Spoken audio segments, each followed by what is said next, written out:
السلام عليكم ورحمة الله وبركاته اخواتي وحبايبي ابطال المرحلة الاعدادية، ازيكم عاملين ايه؟ يا رب دايما تكونوا بخير. معاك استاذ عبد الله عواد، وباذن الله الفيديو بتاع النهارده لاخواتنا وحبايبنا اولى اعدادي، ثالث درس عندنا في الوحدة الاولى، وهو نص قراءة حصن مصر المائي السد العالي. الله والله العظيم، ده انا بقول شعر. السد العالي ده موضوعنا النهارده. السد العالي يا عم الناس مش مجرد مكان بنحتفظ فيه بشوية مية او هو هدفه ان هو يوفر لنا مية وخلاص، لا، ده السد العالي ده له اهمية كبيرة جدا. من ضمن الاهمية دي ان هو بيديلنا كهرباء. الله، بيديلنا كهرباء. بيديلنا كهرباء ازاي؟ هقول لك. منه برضه من اهم فوائد السد العالي ازدياد الثروة الزراعية. الله، ازاي ده يا مستر؟ هقول لك كل حاجة في الفيديو. ومش بس كده كمان، ده احنا كمان اتحدينا بالسد العالي ده جميع الدول علشان يبقى بأيدي مصرية. ليه يا مستر ده كله؟ هو السد العالي ده يعني ايه؟ هقول لك، ده موضوعنا بإذن الله النهارده. السد العالي اللي في أسوان ده موضوعنا. وتعالى يا معالي الباشا نبدأ الفيديو. بس قبل ما نبدا الفيديو متنساش تعمل اشتراك في القناه، متنساش تعمل لايك للفيديو وتعمل شير لاصحابك لو انت هتستفاد من الفيديو، وباذن الله هتستفاد. زائد كمان قبل ما نخش الفيديو ما تنساش تصلي على سيدنا محمد عليه افضل الصلاه والسلام، وزيد النبي صلاه. ويلا بينا نبتدي. قال لك يا عم الحاج السد العالي، وقلنا بنينا ودي احنا هنبني السد العالي. قال لك بسم الله. من صور حماية الوطن والارتقاء به ما تقيمه مصر من مشاريع عملاقة. مصر من أهم الصور اللي احنا الإنسان بيعتمد عليها في بلده، المشاريع اللي احنا بنعملها. قال لك وكمان المشاريع العملاقة التي تحافظ على ثروات الوطن وتكفل حياة كريمة. وتكفل حياة كريمة يعني ايه تكفل؟ أقول لك مش فاكر. ومعنى يا باشا، معنى كلمة تكفل، قال لك تكفل يعني تضمن حياة كريمة لكل إنسان على أرضها الغالية. طبعا المشاريع دي بيكون تضمنها او المضمون بتاعها ان انت تعيش حياة كريمة، ان احنا عموما نعيش حياة كويسة زينا زي الناس، ونعيش كمان بدخل كويس نقدر نوفر احتياجاتنا. دي اهمية المشاريع. وطبعا من المشاريع اللي احنا شفناها اخر كام سنة طبعا المتحف المصري الكبير، وقد ايه كان هو عظيم. ده هيجيب لنا خير ده والله يا شباب، ربنا العالم بحالنا. زائد كمان عندنا مشروع العاصمة الإدارية الجديدة بتاع مصر، ده برضه مشاريع دي بسم الله ما شاء الله. كل ده بيعود على النفع بالبلد، ولما البلد بتتنفع احنا كمان بنتنفع، وبيضمن لنا حياة كريمة. قال لك يا سيدي، ومن أهم تلك المشاريع كان مشروع السد العالي.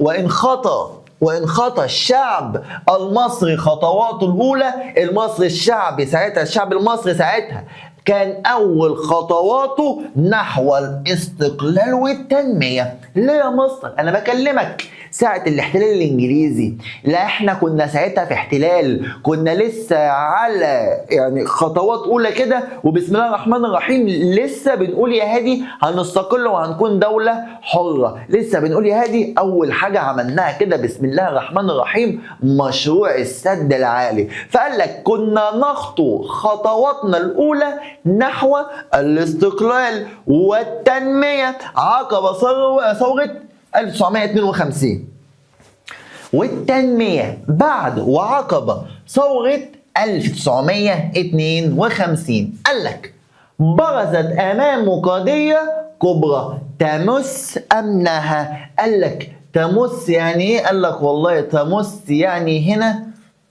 برزت أمامه قضية كبرى تمس أمنها الوطني. وقال لك كمان ومش بس أمنها الوطني، ده كمان أمنها القومي وحياته اليومية، وهي قضية مياه النيل. قضية ايه يا مستر مياه النيل؟ ليه يا مستر هو النيل يعني كان فيه ايه؟ هقول لك لا، ده ساعتها يا باشا كان فيه مشكلة ومشكلة كبيرة كمان.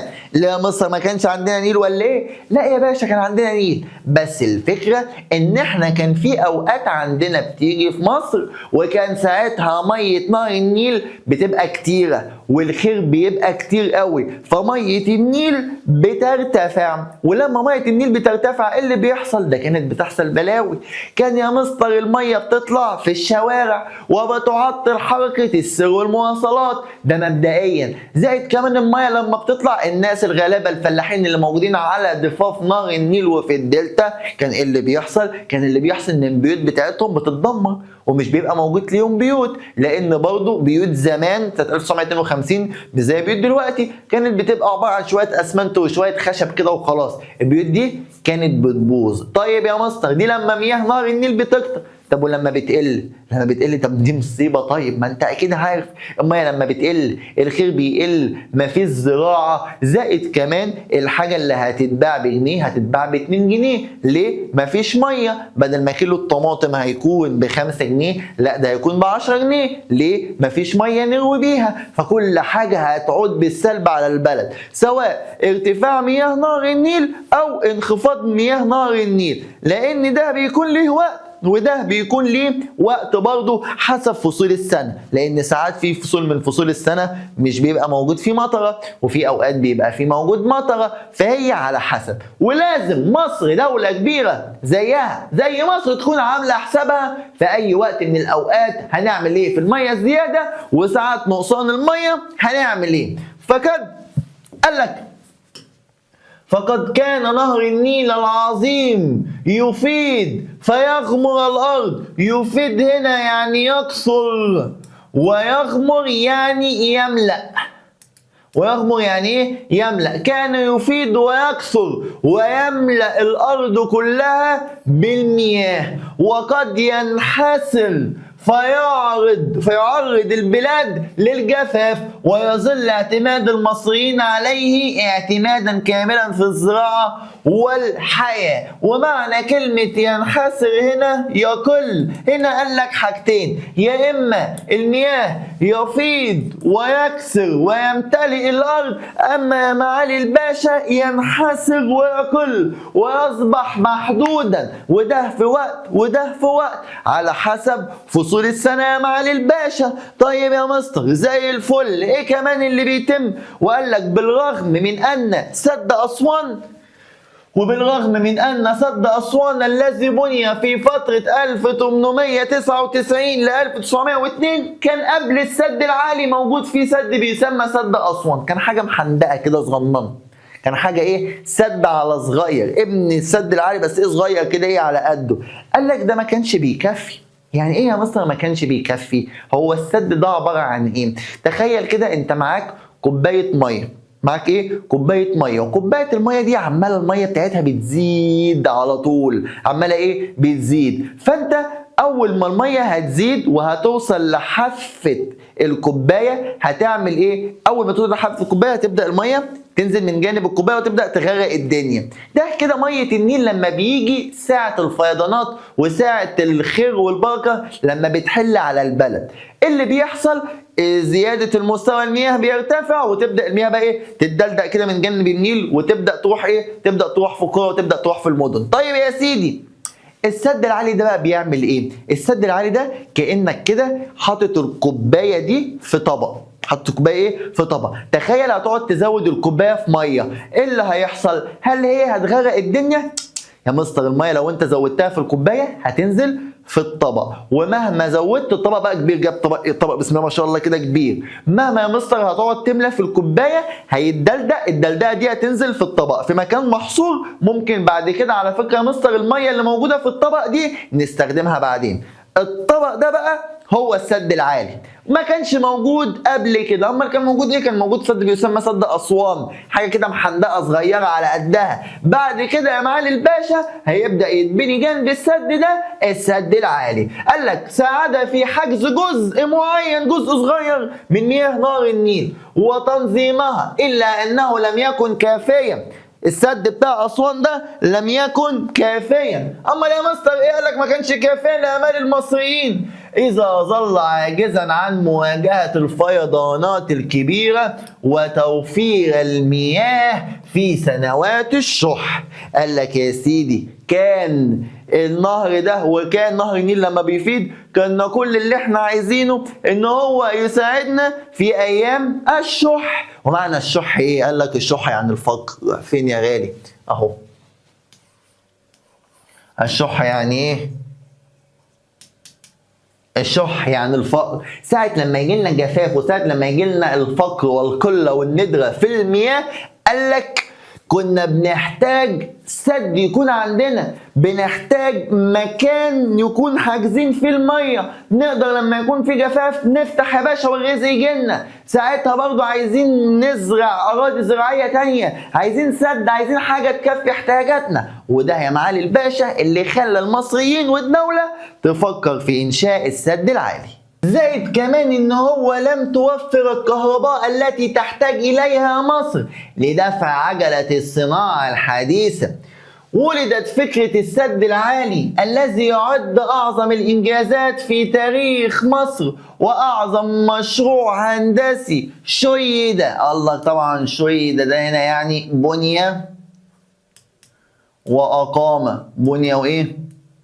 واقامة. ده من اهم المشروعات اللي اتقامت. ممكن في ناس على فكره صنفها ان هو كان اعظم مشروع اتعمل اصلا في القرن ال21. السد العالي كانت معجزه هندسيه حرفيا. السد العالي ان يتعمل ليه يا مستر بقى؟ قال لك لان هيكون ليه لازمه للشرب وليه لازمه للزراعه وليه لازمه كمان في الصناعه. الله هيكون ليه لازمه في الصناعه ازاي يا مستر؟ هقول لك يا سيدي السد العالي ده هو عباره عن ايه؟ السد العالي ده يا عم عباره عامل زي الشلالات كده. عارف الشلال ده بينزل عليه ايه؟ بينزل عليه ميه منحدر كده وبينزل بقى يكمل مجرى الماء بتاعه. طيب يا سيدي عارف بقى وهو الميه بينزل، الميه كده وهي بتنزل بقى موجوده في السد ذات نفسه في لحظه النزول دي موتور.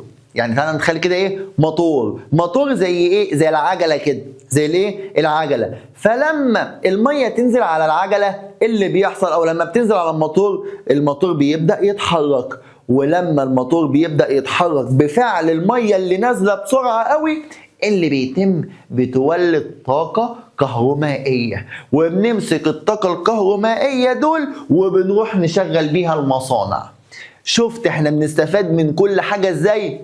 شفت ذكاء المصري ساعتها بيعمل ايه؟ قال لك ده احنا ممكن كمان مش نستفيد منه ان احنا نشرب وخلاص، لا يا معالي الباشا ده احنا كمان ممكن نشرب وممكن نزرع بيه ونولد كمان طاقة كهربائية تخلينا نروح نشغل المصانع مما يوفر حاجاتنا من ايه؟ من الصناعة. السد العالي يا حبيب قلبي. تعال لما نكمل كلامنا.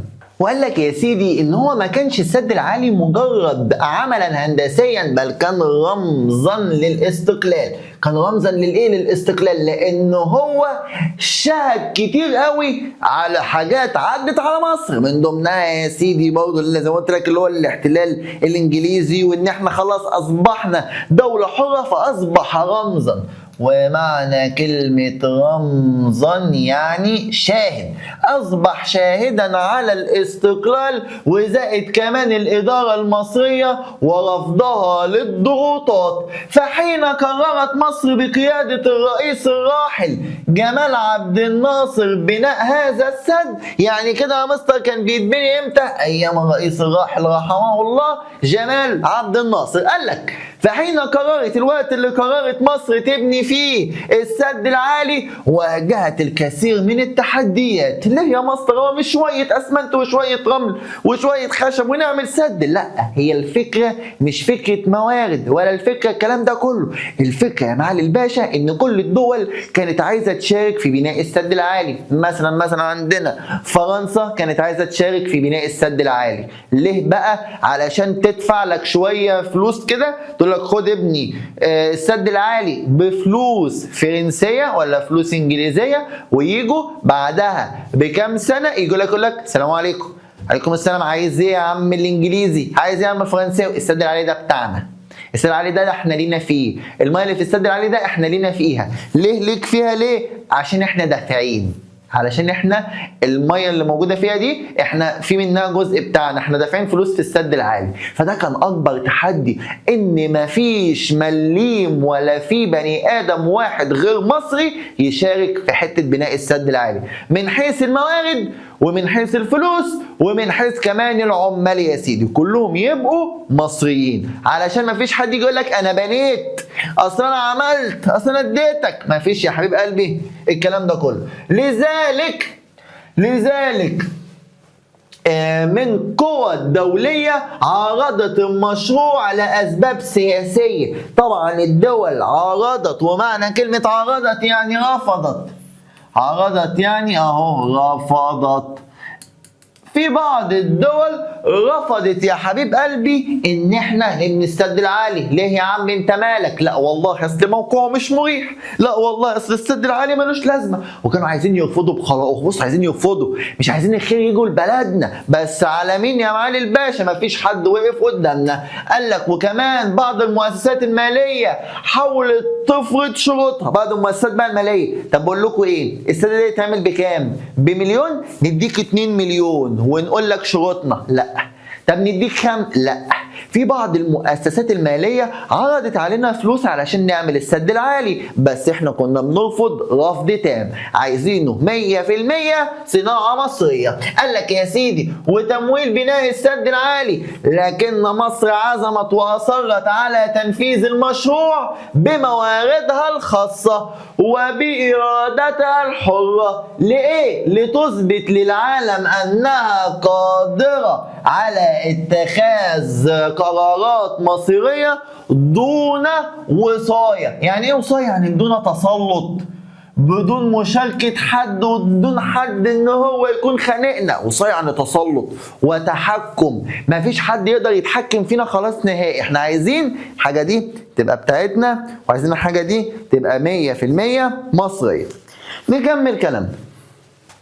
بدأ العمل في بناء السد العالي عام 1960، وقال لك يا سيدي افتتح عام 1971، ومنذ ذلك الوقت أصبح السد العالي يحمي مصر من الفيضانات. وطبعا أنا عرفتك إزاي إن هو بيحمي مصر من الفيضانات. الطريقة اللي أنا قلت لك الكوباية والطبق، أوعى تنساها. قال لك يحمي مصر من الإيه؟ من الفيضانات ومن الجفاف، حيث يخزن مياه نهر النيل في بحيرة ناصر، أكبر بحيرة صناعية في العالم. لم يكن السد العالي مجرد مشروع اقتصادي، السد العالي ما كانش مجرد مشروع اقتصادي وزراعي زي ما فهمتك، ده كان له أبعاد تانية، إن احنا نظهر شخصيتنا ونظهر قوتنا كدولة مصرية، نقدر نبني مشروع عملاق 100% مصري. بل كانت نقطة تحول تاريخية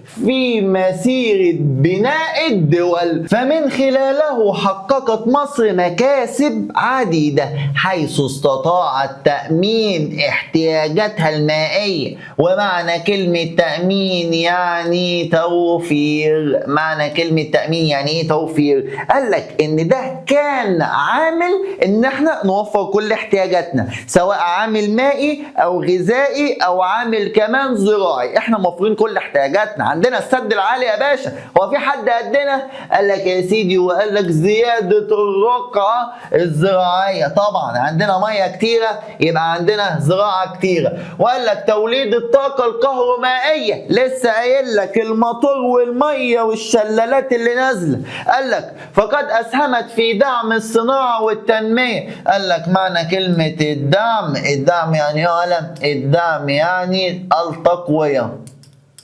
الدعم يعني ايه؟ دعم يعني التقوية. ده لما نكمل كلامنا.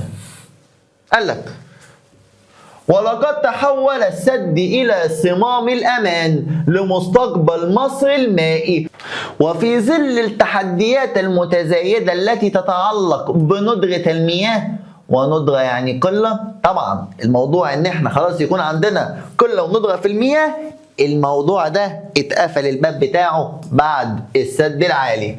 وتغيير المناخ، أطلق السد العالي شرارة الأمل في نفوس المصريين، فقد شعر الشعب أنه بوسعه، ووسعه يعني إمكانه، أنه يستطيع، وبوسعه يعني يستطيع، أنه يستطيع تحويل الأحلام إلى واقع إذا ما توفرت الإرادة. لو إحنا بس نقدر نحقق المستحيل، لو توفرت الإرادة وتوفرت التخطيط، أصبح السد العالي تجسيدا حقيقيا. هو فين يا ولا؟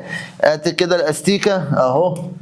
أصبح تجسيدا حقيقيا لإرادة المصريين ومصدر فخر لكل مصري يرى في هذا الإنجاز دليلا على القدرة الوطنية وعلى التقدم رغم الصعاب. وده يا معالي الباشا الإنسان المصري دايما بيتقدم ودايما بيذهب إلى الأمام طول ما في عزيمة وفي خطة. الإنسان المصري دايما يعمل نبني سد، يبقى سد عالي بحاله طول ما في تخطيط وفي إرادة.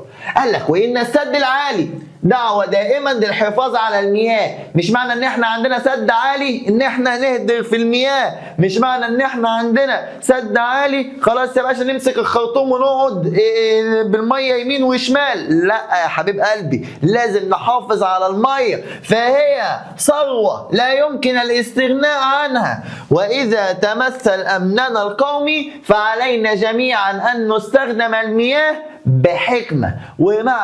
معنى كلمة حكمة يا حبيب قلبي يعني بوعي وفهم، بوعي وفهم. قال لك ولازم نعمل على ترشيد يعني توفير، نعمل على توفير الاستهلاك حتى يبقى نهر النيل هبة، وهبة يعني منحة، هبة يعني منحة، يبقى منحة ويبقى موجود على مر الأجيال. السد العالي يا حبيب قلبي كان درسنا النهارده لاخواتنا اولى اعدادي. ربنا معاك يا باشا وربنا يوفقك. ده كان موضوع درسنا النهارده، وده كان حكايتنا النهارده عن السد العالي. حافظ على مياه نهر النيل، حافظ على كل قطره ميه، ما تبعزقش في الميه زي ما بنقول، لان مياه نهر النيل دي غاليه عندنا يا حبيب قلبي. يا رب تكون استفدت من الفيديو. ما تنساش تعمل اشتراك في القناه، تعمل لايك للفيديو، تعمل شير لاصحابك لو استفدت من الفيديو. ما تنساش ان احنا على مدار الترم باذن الله لو ربنا ادانا العمر وادانا يعني القوه ان احنا هننزل كل المنهج على قناه اليوتيوب. ما تفوتش الفرصه دي ما بين ايديك. كان معكم استاذ مستر عبد الله عواد، وباذن الله اشوفكم في الفيديوهات اللي جايه. السلام عليكم ورحمه الله وبركاته.